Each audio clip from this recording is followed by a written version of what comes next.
ভালো থাকতে ভালো খাইতে কে না চায় বলেন আপুরা ভাইয়ারা। আসসালামু আলাইকুম, বিসমিল্লাহির রহমানির রহিম। আশা করি আমার এই ভিডিওটা যে যেখান থেকেই দেখতেছেন আল্লাহর রহমতে ভালোই আছেন, আর আলহামদুলিল্লাহ আমিও ভালো আছি।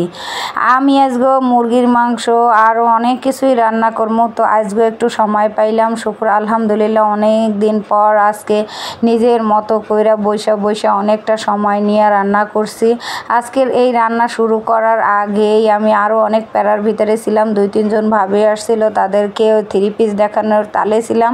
আর এদিকে এই ভিডিওটা শুরু করতে আমার আর মনে ছিল না। যাই হোক, প্রথমে আমি শাক ভাজি করে নিছি, কলমি শাক ভাজি করছি, কারণ ভোর রাত্রে একটু শাক পাতা হইলে বেশি ভালো লাগে, তো কলমি শাক ভাজি করছি। আর যাদের মুখে রুচি একেবারেই নাই, এই ভোর রাত হইলে ভাত খাওয়াইতে পারেন না কিংবা কষ্ট হয়, তাদের ক্ষেত্রে কিন্তু এই রেসিপিটা শুটকিটা এইভাবে প্রথমে এককালে খুব সুন্দর করে তেলে টাইলা নিয়ে তারপরে কাটাগুলো বাচ্চা ফালাইতে পারেন। আর কাটাগুলো বাচ্চা ফালাইয়েই তারপরে মনে করেন পেঁয়াজ রসুন কাঁচামরিচ দিয়ে খুব সুন্দর করে একটু ভাজা করে নিয়ে তারপর সামান্য পরিমাণে একটুখানি আদা দিছি। আদাটা দিয়ে এখন খুব সুন্দর করে এককালে লাড়াচাড়া দিয়ে একেবারে খুব সুন্দর করে মশলাটার করবো। তারপর সামান্য একটু পানি দিমু, কিন্তু পরে আগে শুটকিটারে খুব সুন্দর করে টাইলে নিমু। আর তার আগে একটা আলু আমি খুব সুন্দর করে এককালে ঘিসি করে কুচাই নিছি, সেই আলুটাও এই শুটকির ভিতরে দিমু, এককালে ভাজা করে ফলামো।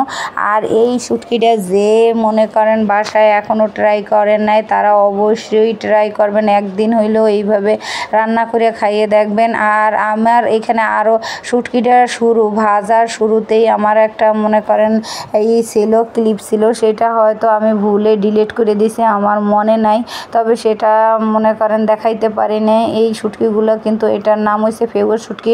প্রথমে কিন্তু শুটকিগুলো ভালো করে ধুয়ে টুয়ে তারপরে তেলের মধ্যে টাইলে কাটা বাচ্চা, তারপরে কিন্তু আমি পেঁয়াজ রসুন দিয়ে টালা দিয়ে তারপরে এখন কিন্তু আলু দিয়ে এখন গুঁড়া মশলা দিতেছি, মরিচের গুঁড়া, হলুদের ফাঁকি, সামান্য ধুইনার ফাঁকি, জিরার ফাঁকি, এইগুলো দিয়ে এরপর মশলাটারে খুব সুন্দর করে কষিয়ে তারপর সামান্য পরিমাণে একটু পানি দেবো।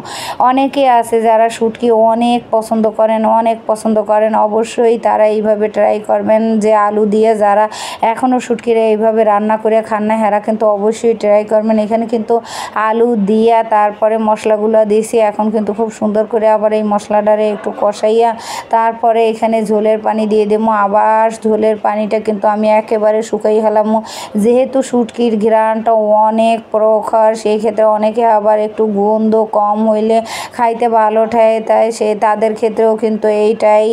যাই হোক, আমি কিন্তু শুটকিটা খুব সুন্দর করে যখন ভাজি এত ঘ্রাণ আসছে কি আর বলবো। পুরা ভাইয়েরা যারা আর কি পছন্দ না করেন তাদের ক্ষেত্রে তো গন্ধ লাগবে, আর যারা পছন্দ করেন তাদের ক্ষেত্রে তো ভালো লাগবে, এটাই স্বাভাবিক। যাই হোক, আর আমি অন্য চুলায় এখানে একটা মুরগির মাংস রান্না করতেছি, কারণ বাচ্চারা তো রোজা থাকে, দেখা যায় যে ভোর রাত হইলে তাদের মাছ রান্না করলে কাটা বাছতে দেরি হয়, এজন্য আমি প্রতিদিন 2 দিন 1 দিন পরই একটা মুরগি রান্না করে পরে রাখি, যাতে ওদের খাইতে সুবিধা হয়। অনেক কাজের মধ্যে ছিলাম, যারা আমার এই ভিডিওগুলো দেখছেন অবশ্যই শুনছেন যে আমি অনেক কাজের মধ্যে ছিলাম।